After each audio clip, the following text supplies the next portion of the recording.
Hey guys, tonight we begin with something a little darker, a time of plagues, punishments and pottage. We're diving into what life was really like during the Middle Ages. Forget the castles and chivalry. Hollywood sold you the truth. You probably wouldn't last a single day, so before you get comfortable, take a moment to like the video and subscribe, but only if you genuinely enjoy what I do here, and let me know in the comments where you're tuning in from and what time it is for you. It's always fascinating to see who's joining us from around the world. Now dim the lights, maybe turn on a fan for that soft background hum, and let's ease into tonight's journey together. Congratulations, you've just woken up in the year 1325. The good news, you're alive. The bad news, so are the fleas. Your bed is a half-rotted straw mattress stuffed with bugs and hay that smells like a barn floor because it was a barn floor 3 months ago. There's no memory foam, no pillows, and definitely no Egyptian cotton sheets. Just a wool blanket that hasn't been washed since last winter and now weighs roughly as much as a small cow from the accumulated grime. You blink awake as the church bell clangs in the distance. It's the medieval version of an alarm clock, only louder and somehow even less merciful. Your home is a wooden hut with one room, no windows, and a charming open concept floor plan where your family, livestock and domestic insects all share the same space. The smell, oh, it's a fragrant symphony, a subtle blend of stale beer, human sweat, goat, and something you pray isn't mold, but know in your soul probably is. Scented candles haven't been invented, and even if they were, they just melt on your dirt floor. You try to stretch but immediately regret it because the air is freezing and your joints ache. You're 22 years old, which in medieval terms is roughly middle-aged. Your spine cacks like an old wooden door and your knees sound like a bag of rocks being shaken by a confused peasant. Getting out of bed is a gamble. The floor is either wet from last night's rain which leaks through the thatched roof, or crusty from something your neighbor's chicken did. Either way, your bare feet are now part of the ecosystem. Oh, and privacy, what's that? Your entire family and maybe a random cousin who just never left are waking up beside you. There's no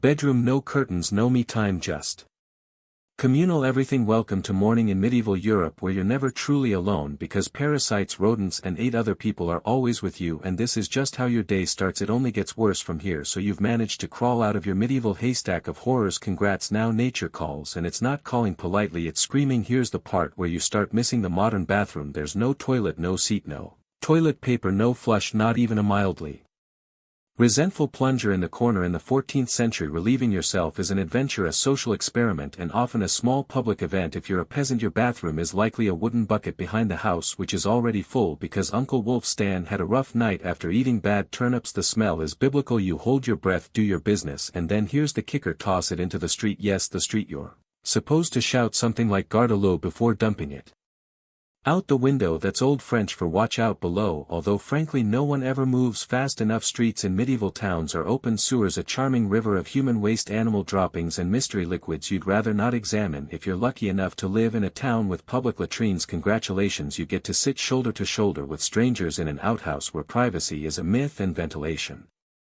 is a cruel joke. You might make small talk but try not to breathe too deeply. Toilet paper, never heard of it. Most people wipe with straw, leaves, rags, moss, or if they're feeling especially indulgent, a scrap of wool, sometimes nothing at all, which might explain why handshakes weren't popular yet. And if you're in a castle, surely it's better, right? Well, sort of. You might have a guard robe, a hole in the wall that drops your waist directly into the moat. Great idea. Except that your enemies know this, and yes, attackers sometimes climbed in through the waste chute. Talk about entering through the back door. So whether you're a farmer or a baron, medieval toileting is a humiliation ritual. It's cold, it's public, it's dangerous, and it's never not disgusting. One slip on a wet stone path and you're face first in humanity's leftovers, and you still haven't brushed your teeth, but we'll get to that next. You survived the toilet, you deserve a reward, right? Maybe a nice breakfast, something warm, delicious, comforting. Sorry, this is medieval Europe. Nothing is comforting here. Breakfast, if you can call it that, is a grim affair. There are no eggs Benedict, no coffee machine sputtering awake, and certainly no avocado toast. You sit down or squat near the fire to a wooden bowl of something that looks like it was scraped off a muddy boot. Welcome to your daily ration of pottage. Pottage is a thick, gloopy stew made of whatever you can find: grains, root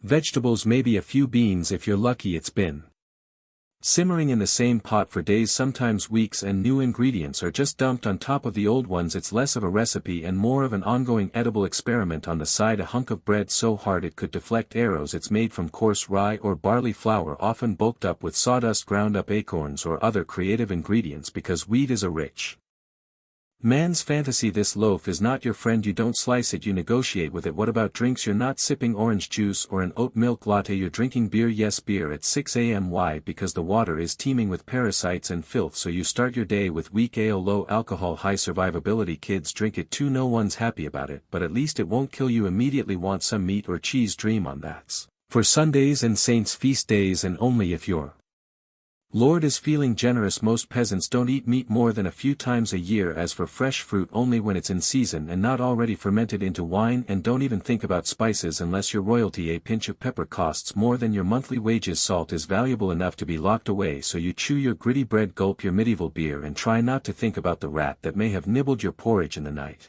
Breakfast doesn't energize you, it just happens to you, and now that you're properly underfed, it's time to work like your life depends on it, because it absolutely does. So you've eaten your sad medieval breakfast and now it's time to get dressed. Not that it'll help. Your wardrobe consists of exactly one outfit. One, it's a rough wool tunic or linen shift that you've worn every day for months, possibly years. There's no such thing as seasonal fashion, there's just wear this until it disintegrates or gives you a fungal infection. Underwear optional if you're lucky. Maybe a linen under tunic. If you're not, well, you're going commando under layers of scratchy, sweaty wool, all lovingly stitched together by someone who probably had no idea what a seam was supposed to look like. There's also no washing machine, no soap, and absolutely no dry cleaner in sight, so your clothes are stained, stiff, and scented like a compost pile that's been left to marinate in a pigsty. Even if you wanted to wash them, it's not easy. You'd have to haul water from a river or well, heat it over a fire, scrub your tunic on a board with ashes, or lie and hang it in the sun, which is out approximately 3 days a year. And don't get me started on shoes. If you own any, they're made of untreated leather, barely stitched together, and offer as much arch support as a banana peel. Most peasants just go barefoot through mud, through dung, through medieval landmines,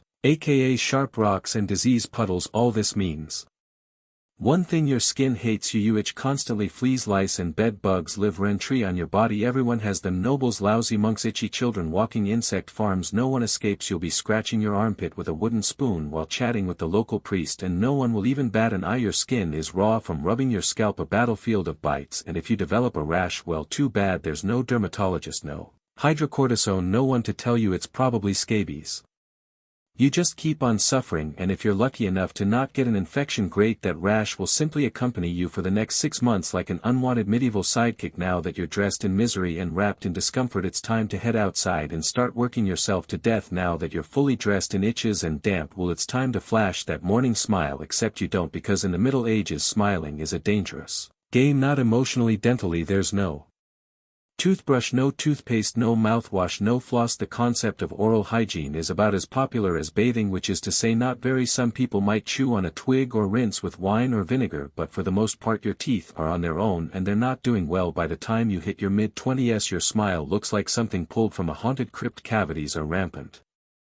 Gums are swollen, and those aren't just food stains on your teeth, that's decay. You have more rot in your mouth than a medieval root cellar. Sugar, while not yet everywhere, is becoming more common among the rich, imported at great cost, mostly used in small cakes or to show off wealth. If you're a noble, congratulations, you get to rot your teeth faster than the peasants. If you're poor, you'll do it slowly over time with fermented bread, gritty porridge, and years of hard chewing. Toothaches, get used to them. They're like medieval weather, always there in the background, the kind of pain that makes you consider praying, drinking, or pulling the tooth out yourself with a pair of pliers. And that's not a joke, that was the actual treatment. Dentists didn't really exist, but barber surgeons did. Yes, the same guy who cuts your hair is also pulling your murs out by candlelight with an iron hook and zero anesthesia. Infected tooth, hope you like fevers, because without antibiotics it can easily turn into sepsis and kill you from a toothache. That's right, the same thing that sends us to a pharmacy today could be your funeral in the 1300s, and there's no relief on the social front either. Kissing, good luck. Halitosis, bad breath is everywhere. If you're single, you're not judged by your smile, you're judged by your land and your livestock. In short, your mouth is a battlefield and it's losing the war. Now that your teeth are throbbing, let's head outside, because your real job, the one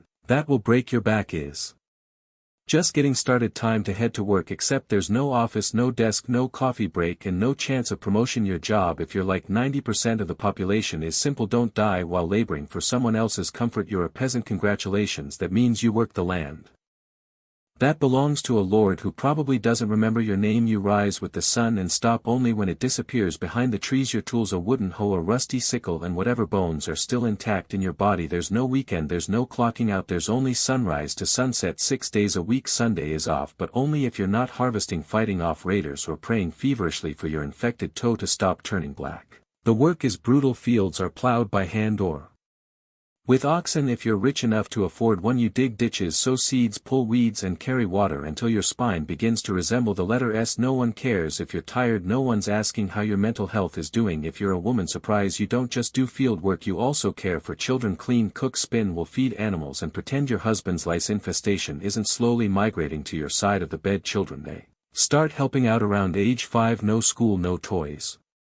Just a tiny wooden rake and a dream of one day not dying of the flu. And if you're one of the few who isn't a farmer, maybe you're a blacksmith, a tanner, or a cooper, great, you still work with fire, chemicals, or animal guts all day in poorly ventilated sheds. The pay, basically survival. The perks, occasional bleeding, break a bone, too bad, get a fever, drink some warm beer, and keep going. You can't afford to stop, not even for a day, because if you don't work you don't eat, and if you don't eat, well, medieval Europe has a solution for that. It's called being replaced. So you grip your shovel, ignore the blisters, and keep digging, because in the Middle Ages your job isn't a career, it's a slow motion endurance test. Now that your back is on fire from laboring in the fields, let's talk about the weather, because in the Middle Ages temperature is less about seasons and more about ongoing punishment from the sky. Let's start with winter. There's no insulation, no central heating, and no weathering, just wooden walls with gaps. You could throw a chicken through your windows, covered with cloth, not glass. The fire in the hearth, nice in theory, but you don't have enough firewood to keep it going, because wood is expensive and gathering it from the forest is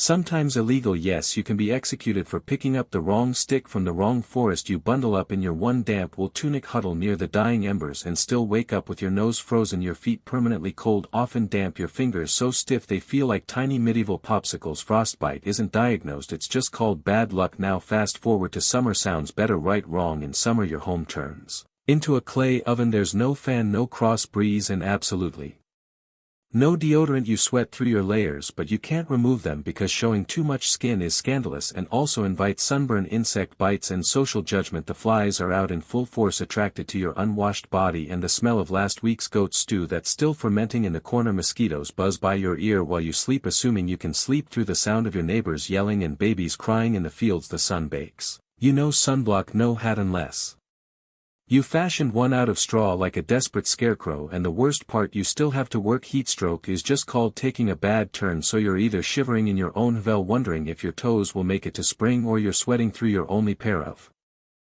socks while your thighs chafe into oblivion. And the one thing that never changes, no matter the season, your clothes still itch, your food is still terrible, and your next job still waiting. Welcome to climate control, medieval style. There is none. Feeling thirsty, need to freshen up, want to splash a little water on your face to wake up from this damp fever dream of a life. Too bad, in medieval times water isn't your friend, it's trying to murder you quietly. Let's start with drinking the nearby stream.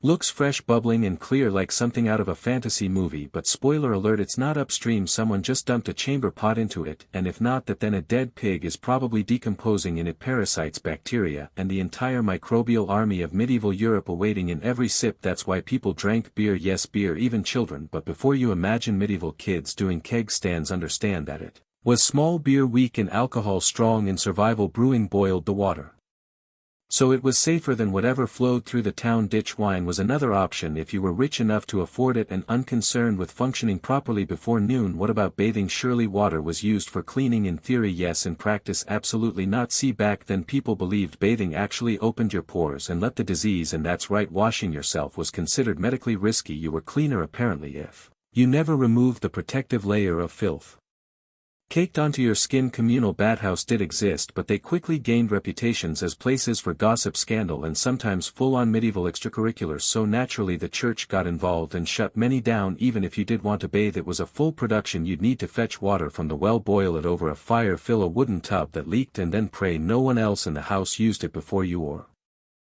worse, after. And rainwater collected in open barrels where birds poop, insects breed, and moss thrive. Sounds refreshing, doesn't it? So whether it's going in your mouth, on your body, or onto your crops, water in the Middle Ages is less of a life source and more of a gamble. One wrong gulp and you're spending your final days sweating in a straw bed, clutching your stomach and contemplating all your life choices. Next time you sip tap water, raise a glass for Our ancestors, they didn't have the luxury of hydration without hazard, so you drank the water, or maybe you didn't, maybe you just stubbed your toe on a rock shaped like disappointment. Either way, you're sick, you need help, you need a doctor. Too bad you live in the Middle Ages where medicine is really just polite torture with a theology degree. Let's start with the diagnosis. Everything wrong with you, whether it's a cough, rash, broken bone, or the creeping plague, is caused by your humors being out of balance. The four humors were blood, phlegm, yellow bile, and black bile. According to medieval science, your health depends on keeping them balanced, like some sort of internal soup. Got a fever, too much blood? The answer, bloodletting. That's right, let's drain your life force into a bowl using a dull blade or a hungry leech. And yes, barbers were often the ones doing it. Imagine getting a haircut and a hemoglobin extraction in one sitting. 2 for 1. Baby feeling sad or anxious? That's clearly an excess of black bile. The cure, laxatives, maybe a warm herbal purge or just prayers and a cold compress while everyone avoids eye contact with you and starts carving your coffin. Now if you break a bone or get a nasty wound, you're in real trouble. There's no anesthesia unless you count passing out from pain. Surgery is done with knives that haven't been cleaned since the Crusades. Tools are heated over fire, not for sterilization but because they just look scarier that way. Antibiotics, centuries away. Germ theory not invented yet. They think disease comes from bad air or God being annoyed with your moral failings. Got a stomach ache? Must have been your sinful thoughts. Hope you like confessing while vomiting. If your condition gets worse, you'll be treated with more leeches, possibly some crushed beetles, and a priest at your bedside giving last rites just in case. At this point they're preparing for the cure known as death, and if by some miracle you recover, everyone just assumes God took pity on you. The doctor takes full credit and the leech gets promoted. So yes, in the Middle Ages medicine is less about healing and more about surviving. The cure after a long day of labor, lice and leeches. It's finally time to eat. You shuffle back to your well stomach growling, ready for the one joy left in life, a warm meal. Bad news, your meal is probably trying to kill you. Let's begin with the basics. Food preservation doesn't really exist. There's no fridge, no freezer, just salt, smoke, or the hope that winter air keeps things fresh. Your meat, if you're lucky enough to have any, has been hanging for days covered in flies, marinated in questionable brine, and possibly shared with a rat or two. Bread is the cornerstone of the medieval diet, but even that isn't safe in bad harvest years. Desperate peasants bulk it up with bark, sawdust, or even clay to make it stretch. And if it's rye season, there's a bonus, ergot, a fungus that causes convulsions, hallucinations, and sometimes death. It's like eating bread laced with LSD and tetanus. Vegetables only if they're in season, and you know what's always in season? Turnips. So many turnips, boiled, mashed, or floating in pottage, which if you remember from chapter 3 is basically a hot swamp of mystery ingredients that's been simmering since your great-grandfather's funeral. Fruit might be available in the fall, but it rots quickly, and sugar is rare, expensive, and hoarded by the rich to show off their blackened teeth. Dairy is another gamble. Fresh milk spoils in hours. Butter and cheese fare better, but they're loaded with bacteria. People eat them anyway because frankly it's either that or chew your boodle leather. And let's talk about seasoning. Spices like pepper, cinnamon, or nutmeg, worth more than gold for the average peasant. Flavor comes from onion, salt if you're lucky, and pain. Most meals taste like wet burlap sprinkled with sadness. But food isn't just a health hazard, it's a political one. Game animals belong to the Lord, not you. Caught poaching a rabbit, you could be fined, imprisoned, or even executed. That's right, your dinner could get you hanged. So as you sit down to eat your gray stew by flickering firelight, remember every bite is a risk, but you eat anyway because in the Middle Ages food doesn't nourish, it tests you. It's evening now, you've worked, suffered, and barely digested your suspicious stew. You might think the day is winding down, but don't get too relaxed because God is watching. So is the priest, and so is your neighbor Agnes, who will absolutely rat you out if you miss Mass. In medieval Europe, religion isn't just part of life, it is life. The church controls your calendar, your laws, your education. If you can read your birth, marriage, death, and everything in between, think of it as your spiritual landlord, and you're always behind on rent. Every day is structured around prayer bells. The town church bell rings in the morning, noon, and night. Not because people need reminders, but because missing prayer is a sin. Forget to bow, sin. Eat meat on a Friday, sin. Think about your neighbor's wife in that one dream, double sin. And yes, hell is very real, vividly real. Priests describe it in glorious detail: rivers of fire, lakes of boiling blood, demons with pitchforks, and eternal wailing. If the plague doesn't scare you, eternal damnation definitely will. You can't read the Bible yourself because it's written in Latin, a language reserved for monks, clergy, and that one noble kid who's too good for dirt. You rely on the church to interpret everything for you. That means if the priest says your crop failure is because you didn't pray hard enough, well, time to kneel harder. Tithes, a tenth of everything you own, are mandatory. If you grow wheat, you give wheat. If you raise chickens, you give eggs. If you have nothing, congratulations, you're spiritually bankrupt. And Financially doomed holidays, they're holy days, dozens of them, and while they offer breaks from labor they're not for fun. Therefore attending mass, fasting, confessing sins and reminding yourself that joy is a dangerous indulgence, questioning the church is dangerous, heretics are burned, witches are drowned, blasphemers are flogged, and skeptics are quickly reformed. So you go through the motions, you chant, you bow, you pray that your soul, after enduring this dirt-covered life, might finally land in paradise, assuming the priest likes you, because in the Middle Ages God may be merciful but the church not so much. If you thought being a medieval peasant was rough, try doing it as a woman. All the filth, famine and fear, plus childbirth, subservience and social invisibility in the Middle Ages. Being a woman is like being on hard mode with no health potions and no restart button from birth. A girl's life path is pretty much locked in. Marry young, bear children, serve your husband, die tired. Education not likely unless you're from a noble family and sent to a convent. Your intellectual development stops around the time you learn how to churn butter and patch a tunic. Marriage happens early, really early. It's not weird to be betrothed at 12 and pregnant by 14. It's not about love, it's about land, livestock and alliances. Your opinion not required. Once married, you're basically your husband's property. Your job is to produce heirs, feed everyone, keep the house running and not complain, because complaining might get you branded a nag or worse, a witch. That label comes with a complimentary drowning or burning depending on local fashion. Childbirth is a death lottery. There's no prenatal care, no sterile tools, no anesthesia. Midwives do their best, but even minor complications can mean death for the mother, the child, or both. Some women survive 10 pregnancies, many don't survive 2, but don't worry, once the baby is out your work increases. Now you have a screaming infant in a lice-ridden hut and you're expected to nurse, cook, clean and still help in the fields. You don't get a break, you are the break for everyone else. If you're unmarried you're suspicious, if you're widowed vulnerable, if you're outspoken dangerous. Women who didn't conform were often accused of witchcraft, especially if they had herbal knowledge, a strong personality, or just looked at someone funny on a rainy Tuesday. Even in the church your role is limited. Nuns lived under strict rules, no speaking without permission, no freedom of movement, and your spiritual worth always ranked below men. In short, if you're a woman in the Middle Ages you're expected to endure, obey, reproduce and suffer in silence, ideally while smiling, because even in a time of universal suffering women were somehow expected to suffer gracefully. So far you've battled filth, starvation, social injustice and possibly a goat, but just when you think your day can't get any worse, here comes violence, loud, bloody and often completely acceptable by medieval standards. Let's be clear, the Middle Ages were not peaceful. The idea of law and order mostly meant hope. The local lord isn't in a bad mood. Violence is everywhere, in the home, in the streets, on the battlefield, in church disputes and sometimes in line at the communal bread oven. Crime is common, punishment is brutal and justice is more performance art than protection. Steal a loaf of bread, you could lose a hand. Accused of lying, your tongue might get pierced. Gossip too much, meet the scold's bridle. A metal mask strapped to your head with a bar in your mouth for correction. Of course, let's say you're accused of something serious, heresy, theft, witchcraft.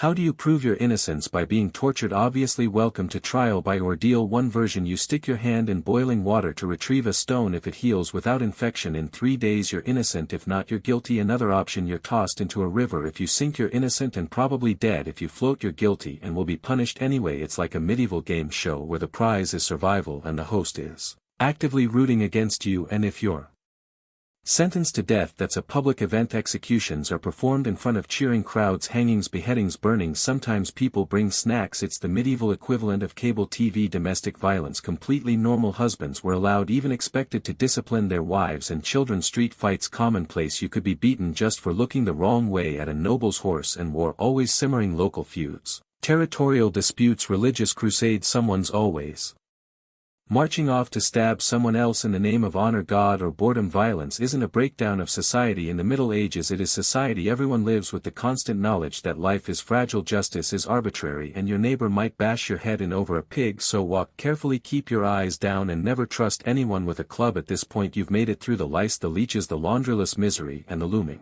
threat of public disembowelment. But now comes the final chapter of most medieval lives, an early and unglamorous death. If you're alive and still breathing past the age of 40 you're practically a celebrity. You might even be referred to as the Old One, which is less of a nickname and more of a statistical miracle. Let's break it down. The average life expectancy hovers around 30-40 years, but that number is dragged down heavily by infant mortality. Nearly half of all children died before reaching age 5. Disease Malnutrition or one bad winter was all it took. No vaccines, no antibiotics, no hope. If you survived childhood, you entered adulthood already exhausted. Work began as soon as you could walk upright, and by 25 your joints creaked like a monastery door. You might be missing several teeth, a finger, and most of your original optimism. Women faced a particularly deadly gauntlet: childbirth. It was one of the leading causes of death. For medieval women, no pain relief, no medical intervention, just prayer, hot water, and someone holding your hand while you bled out on a straw-stuffed cot. For men the dangers were different but equally relentless: farming accidents, infections from minor wounds, a neighbor's drunken rage, a crusade gone sideways. Even walking to the market could be risky if you crossed paths with a bored bandit or an angry tax collector. Death could also come quietly from the plague which turned cities into cemeteries overnight, or from famine which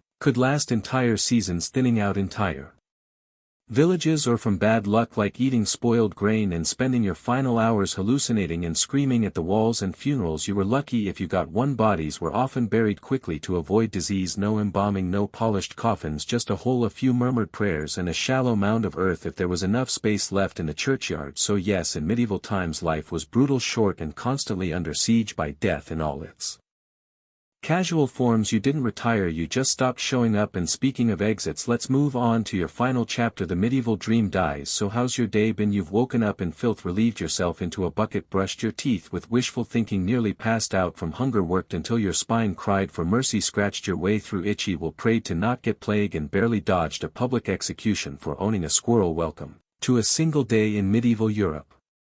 Still dreaming of becoming a knight? Think again, that romanticized version of the Middle Ages: gallant swordsmen, noble ladies in towers, heroic battles and feasts in candlelit great halls. It's a myth polished by fairy tales and fantasy books. In truth, the medieval world was gritty, cruel, and deeply unfair. Hierarchy was everything. If you were born poor, you stayed poor. If you were born rich, congratulations, you had a better chance of surviving. But you were still one bad soup away from dysentery and a hasty burial. Even the nobles weren't immune to misery. Castles were drafty stone refrigerators filled with fleas, smoke, and politically motivated marriages. Sure, you had a fur cloak and a goblet of wine, but also a 50% chance of dying in a skirmish or from an infected splinter. Not exactly luxury. The simpler times weren't simple, they were relentless. Everything took longer, everything hurt more, everything from childbirth to chewing came with consequences. Life was survival, not leisure, and if you did find a quiet moment to think, to dream, to imagine something better, there wasn't much you could do with it. No upward mobility, no modern medicine, no internet to Google what's this weird rash. You lived, suffered, worked, and died within a 10 miles radius of where you were born. But here's the wildest part: through all of this, people still laughed, sang songs, told stories, fell in love, and found meaning, not because life was easy but because humans are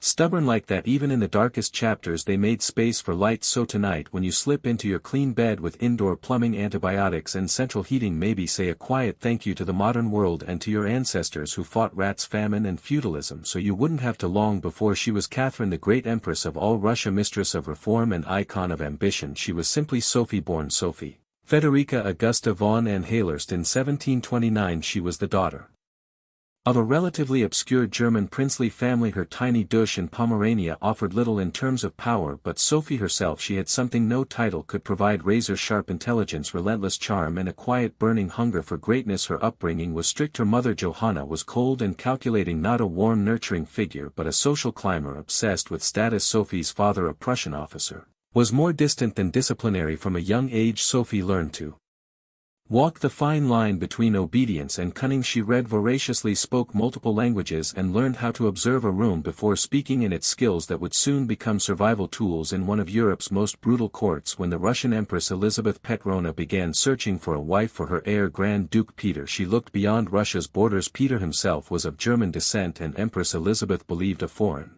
bride, pliable and grateful, would be easier to control. Sophie fit the bill perfectly: noble blood, Lutheran faith which she'd be forced to abandon, and a reputation for both grace and humility. At just 14 years old, Sophie was summoned to Russia. She arrived in the freezing capital of St. Petersburg in 1744 wearing thin German fabrics and a diplomatic smile. Her mother pushed her forward like a chess piece. Sophie, however, had her own game in mind: to